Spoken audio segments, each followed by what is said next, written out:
9 मार्च दोपहर 1 बजे का 100% रियल पेपर मिल चुका है। प्यारे विद्यार्थियों, ये पेपर है आपका कक्षा 9वीं 9 मार्च को दोपहर 1 बजे आने वाला 100% रियल पेपर।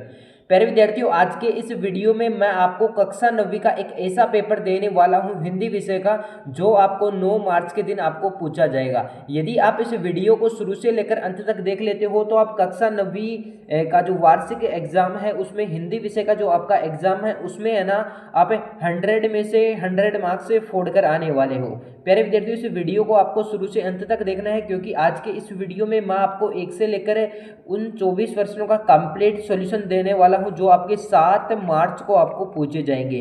तो प्यारे विद्यार्थियों, वीडियो को आपको शुरू से लेकर अंत तक वॉच करना है। तो प्यारे विद्यार्थियों, यहाँ से आपको शुरू करना है कि आपकी जो अनुक्रमांक है ना, वो यहाँ पर सबसे पहले आपको अंकों में लिखने हैं, फिर अनुक्रमांक आपको शब्दों में लिखने हैं। इसके अलावा प्यारे विद्यार्थियों, आपको जो कुल प्रश्न है पूछे जाएंगे वो 24 पूछे जाएंगे। इसके अलावा समय आपके पास 3 घंटे और 15 मिनट रहने वाला है। मुद्रित पृष्ठ आपके पास 4 रहेंगे और टोटल प्रिंटेड पेज इनके 4 रहने वाले हैं। पूर्णांक आपके 100 रहेंगे। इस वीडियो को देखने के बाद आप जो 100 मार्क्स हैं वो फोड़ सकते हैं। तो प्यारे विद्यार्थियों, वीडियो को आपको शुरू से अंत तक देखना है, क्योंकि इस वीडियो में मैं आपको वो 1 से 24 क्वेश्चन बता दूंगा जो आपकी एग्जाम में छपने वाले हैं। तो प्यारे विद्यार्थियों, वीडियो को शुरू से अंत तक आपको वॉच करना है। यहाँ पर आपको सामान्य अनुदेश दिए हुए हैं, जिसमें आप पहला देख सकते हैं कि परीक्षार्थी प्रश्न पत्र के पहले पृष्ठ पर अपना जो अनुक्रमांक है वह अवश्य लिखे। दूसरा आपको दिया कि प्रत्येक प्रश्न के सामने उसका अंक भार अंकित है। इसके अलावा यहाँ से आपको नोट लगा कि सभी प्रश्न जो करने हैं वो अनिवार्य हैं। फिर आपको दिया हुआ है खंड ए। तो प्यारे विद्यार्थियों, आपको खंड ए दिया हुआ है। खंड ए के अंदर आपसे पहला प्रश्न बोला है कि चाहते हो प्यारे विद्यार्थी इस पेपर की सॉल्यूशन सहित पीडीएफ लेना, तो कुछ नहीं करना, सबसे पहले चैनल पेज पे आके सब्सक्राइब बटन पे आपको क्लिक करना है। जैसे ही आप सब्सक्राइब बटन पे क्लिक करोगे तो यहाँ पर आपको सब्सक्राइब एक स्टेप आपका पूरा हो जाएगा। फिर यहाँ पर आपको लाइक वाला बटन दिखाई दे रहा होगा, इस लाइक वाले बटन पे आपको एक बार क्लिक करना है। जैसे ही आप इस पर क्लिक करोगे फिर यहाँ पे नीचे देखो आपको एक हाइप का ऑप्शन दिखाई दे रहा होगा। या तो आप यहाँ पर क्लिक कर सकते हो, या फिर यहाँ पर आपको हाइप का ऑप्शन नहीं नजर आता तो फिर यहाँ पे लाइक वाली जो लाइन है ना, इसी को स्क्रॉल करना है और यहाँ पर आपको एक हाइप का ऑप्शन दिखाई देगा सेव के पास। तो इस हाइप के ऑप्शन पे आपको क्लिक करना है। जैसे आप हाइप के ऑप्शन पे क्लिक करोगे नीचे आपको दिखाई देगा हाइप 350 पॉइंट्स। तो इस वाले पर आपको क्लिक करना है। जैसे आप इस पर क्लिक करोगे आपकी जो वीडियो है ना वो सक्सेसफुल हाइप हो जाएगी। इसके बाद प्यारे विद्यार्थियों, आपको कुछ नहीं करना, यहाँ पर आपको मोर का निशान दिखाई दे रहा होगा, इस वाले आइकन पे आपको क्लिक करना है। जैसे ही आप इस पर क्लिक करोगे तो यहाँ पर देखिएगा आप कक्षा 9th का व्हाट्सएप चैनल आपको दिखाई दे रहा होगा। इस व्हाट्सएप चैनल पर आपको क्लिक करना है। जैसे ही आप इस पर क्लिक करोगे तो यहाँ पर आपको ओपन होगा इस प्रकार। फिर व्यू इन व्हाट्सएप पे आपको क्लिक करना है और व्हाट्सएप चैनल को आपको ज्वाइन कर लेना है ना। यदि आप ये स्टेज फॉलो किए हैं तो आपको सक्सेसफुल आप व्हाट्सएप चैनल पे जुड़ जाओगे और वहाँ पर आपको पीडीएफ 5 सेकंड के अंदर मिल जाएगी। लेकिन शर्त ये होनी चाहिए आपकी वीडियो पूरी देखी हुई होनी चाहिए कि निम्नलिखित अपठित जो गद्यांश है उसको पढ़कर पूछे गए प्रश्नों का उत्तर आपको लिखना है ना। प्यारे विद्यार्थियों, यहाँ पर देखिएगा पहला आपसे क्या बोला है कि यहाँ पर आपको इस पैसेज को आराम से पढ़ना है कि सच्चा उत्साह वही होता है जो मनुष्य को कार्य करने के लिए प्रेरणा देता है। उत्साह के बिना कोई भी कठिन कार्य सिद्ध नहीं हो सकता और साहस और धैर्य उत्साह के दो मुख्य स्तंभ हैं। अक्सर लोग आलस्य को ही अपना भाग्य मान लेते हैं, पर वास्तव में पुरुषार्थ ही सफलता की कुंजी है। सच्चा कर्मयोगी वही है जो फल की चिंता किए बिना ही अपने कर्तव्य पंथ पर अडिग रहता है और शिक्षा का मूल उद्देश्य केवल किताबी ज्ञान प्राप्त करना नहीं, बल्कि चरित्र निर्माण और मानसिक शक्ति का विकास करना है। तो प्यारे विद्यार्थियों, यहाँ से आपसे जो पहला प्रश्न पूछा है ना उसको आप देखिएगा। पहला प्रश्न प्यारे विद्यार्थियों आपसे बोला है कि अडिग जो शब्द है ना आपका, यहाँ पे आपको अडिग शब्द दिया हुआ है ना, अडिग शब्द में सही उपसर्ग यानी कि सही विकल्प का आपको चयन करना है। अडिग शब्द में उपसर्ग का सही विकल्प का जो है चयन करना है। तो प्यारे विद्यार्थियों, अडिग का हो जाएगा ए प्लस का डिग, तो यहाँ पर आपका ए वाला ऑप्शन लगा लीजिएगा प्यारे विद्यार्थियों।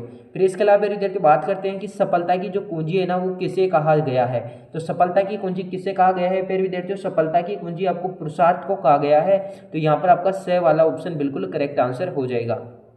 इसके अलावा मेरे विद्यार्थियों आपसे नेक्स्ट क्वेश्चन पूछा कि प्रस्तुत गद्यांश का जो उचित शीर्षक है ना वो आपको लिखना है ना। ये आपको गद्यांश दिया हुआ है, उसका है ना उचित शीर्षक मेरे विद्यार्थियों आपको लिखना है।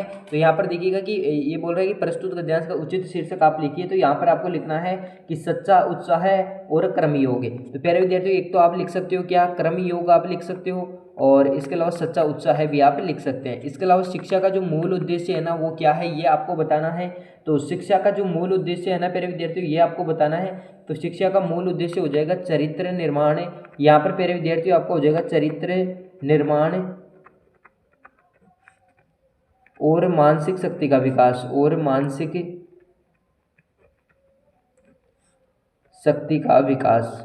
यहाँ पर आपको इस प्रकार लिखना है मानसिक शक्ति का विकास। इसके अलावा प्यारे विद्यार्थियों बात करते हैं आपके नेक्स्ट क्वेश्चन की। नेक्स्ट क्वेश्चन प्यारे विद्यार्थियों आपसे बोला है कि सच्चा जो कर्मयोगी किसे कहा गया है।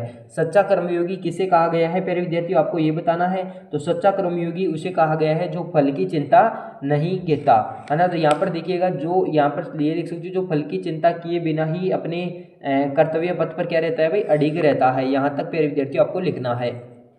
इसके अलावा प्यारे विद्यार्थियों आपसे नेक्स्ट क्वेश्चन क्या पूछा है कि उत्साह के स्तंभ यानी कि उत्साह के मुख्य स्तंभ क्या है और इसका महत्व क्या है यह आपको बताना है प्यारे विद्यार्थियों।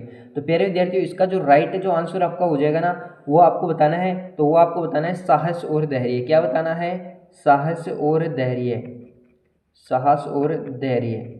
इसके अलावा फिर विद्यार्थियों बात करते हैं आपके नेक्स्ट क्वेश्चन की। तो यहाँ से देखिएगा नेक्स्ट क्वेश्चन आपसे बोला है कि निम्नलिखित अपठित जो आपको गद्यांश दिया हुआ है इसको पढ़ना है और पढ़कर जो पूछे गए प्रश्न है ना इनके आपको उत्तर लिखने हैं। तो डियर स्टूडेंट इनको आपको अच्छे से पढ़ना है और पढ़कर इनके जो आंसर है ना वो आपको लिखने हैं। तो प्यारे विद्यार्थियों बात करते हैं आप से इसको आपको आराम से पढ़ लेना है और पढ़कर ही इसके जो आपसे क्वेश्चन पूछे गए इनके जवाब आपको देने हैं। तो प्यारे विद्यार्थियों बात करते हैं इसके सॉल्यूशन के बारे में। तो यहाँ पर देखिएगा पहला आपसे बोला है प्रणाम शब्द में जो उपसर्ग है ना वो आपको बताना है। तो प्रणाम जो शब्द है ना इसमें आपको उपसर्ग बताना है प्यारे विद्यार्थियों। तो यहाँ पर देखिएगा प्रणाम शब्द में जो उपसर्ग आपका हो जाएगा ना वो आपका यहाँ पर जो राइट आंसर होगा सबसे पहले बताइए प्रणाम शब्द में उपसर्ग होगा तो प्र, प्रा या फिर प्राणा या फिर मैं। तो प्यारे विद्यार्थियों यहाँ पर जो प्रणाम शब्द में उपसर्ग होगा वो हो जाएगा आपका ए वाला ऑप्शन। इसके अलावा प्यारे विद्यार्थियों बात करते हैं आपके नेक्स्ट क्वेश्चन की। यहाँ से नेक्स्ट क्वेश्चन आपसे बोला है कि जग शब्द का जो आपसे पूछा है समानार्थी है। जग शब्द का जो समानार्थी शब्द आपसे पूछा है प्यारे विद्यार्थियों वो आपको बताना है। तो प्रिय विद्यार्थियों यहाँ पर आपका हो जाएगा संसार। क्या हो जाएगा? संसार हो जाएगा। इनकी स वाला ऑप्शन आपका बिल्कुल करेक्ट आंसर हो जाएगा।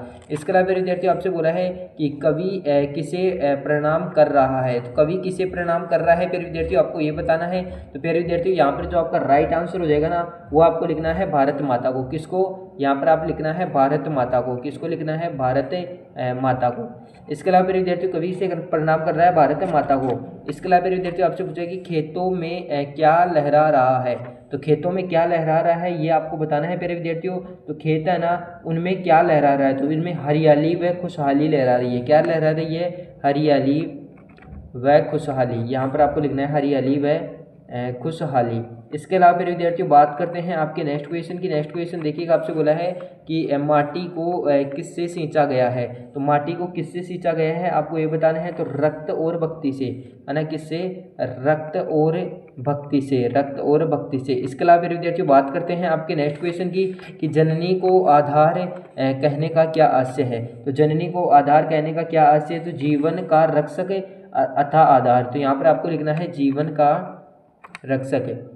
यहाँ पर आपको लिखना है जीवन का रक्षक। इसके अलावा फिर विद्यार्थियों आपसे जो नेक्स्ट क्वेश्चन पूछा है वो पूछा आपको खंड ब। और खंड ब का जो आपसे पूछा है कि दिए गए बिंदुओं के आधार पर किसी एक विषय पर आपको क्या लिखना है? निबंध लिखना है। तो पहले विद्यार्थी यहाँ पर पहला देखिएगा कि पर्यावरण प्रदूषण एक गंभीर समस्या है। इसके ऊपर आप लिख सकते हो जिसमें आपको प्रस्तावना लिखने पड़ेंगे, प्रदूषण के प्रकार आपको लिखने पड़ेंगे, प्रदूषण के कारण आपको लिखने पड़ेंगे, रोकने के उपाय आपको लिखने पड़ेंगे और उपसंहार के बारे में आपको लिखना पड़ेगा।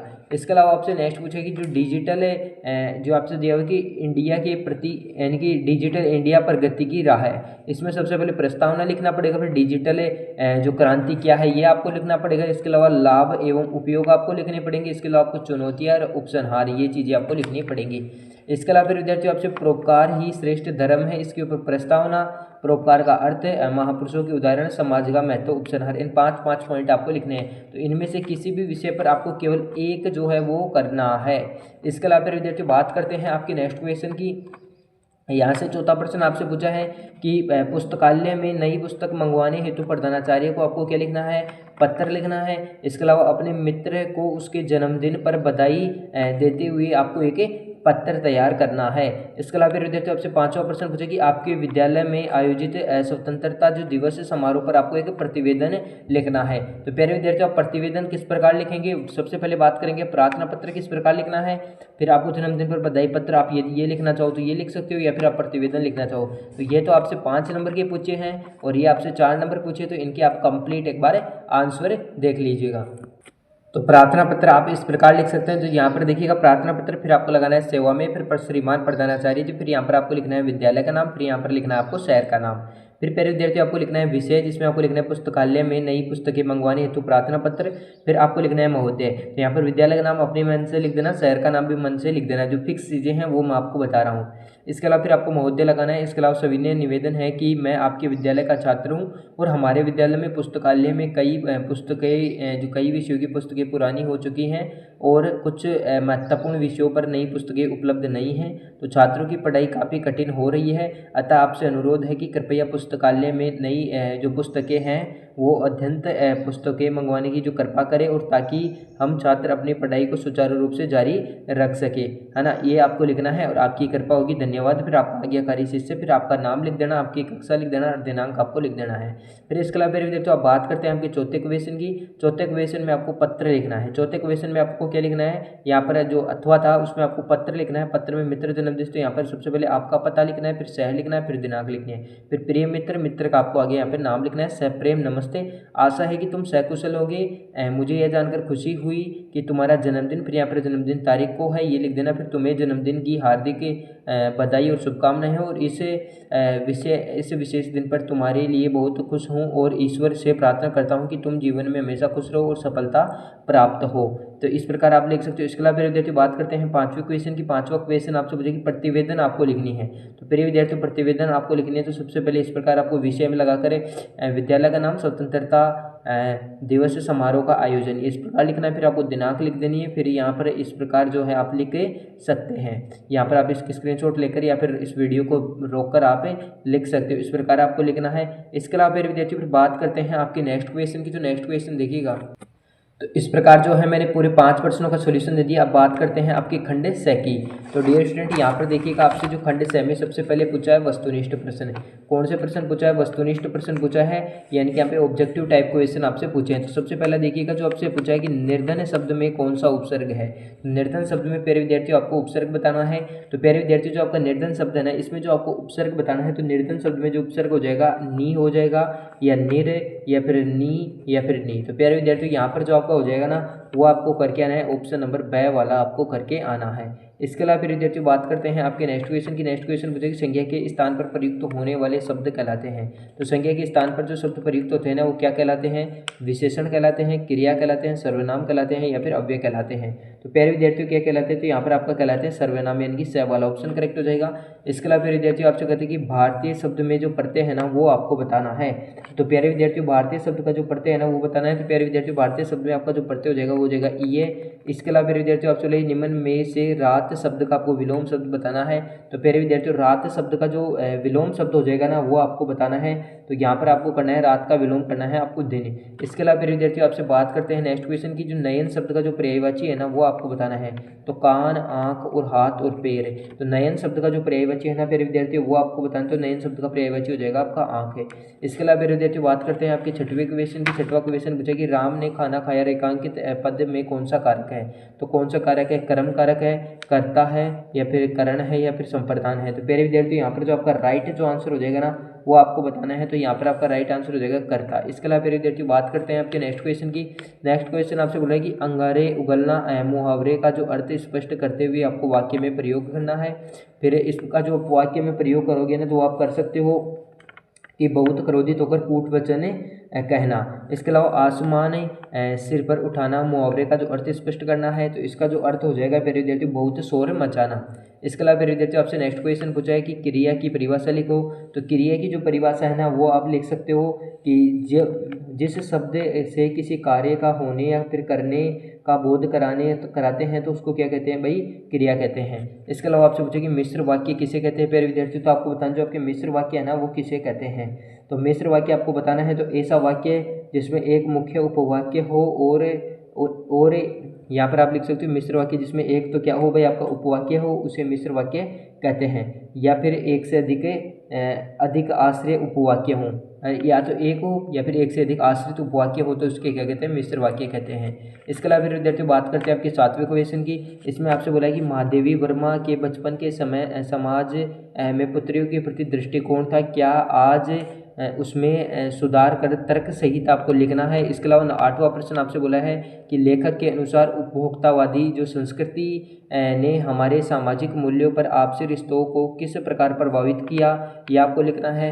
इसके अलावा विद्यार्थियों आपसे जो 9वां प्रश्न बोला है ना, वो आपको लेना है लहासा की और पाठ के आधार पर बताइए कि उन समय पर तिब्बती समाज के यात्रियों के लिए क्या सुविधाएं और क्या कठिनाइयाँ थी। इसके अलावा 10वां प्रश्न आपसे बोले कि दो बैलों की कथा में हीरा और मोती ने कांजी होश की दीवार तोड़कर अन्य पशुओं की जान कैसे बचाई।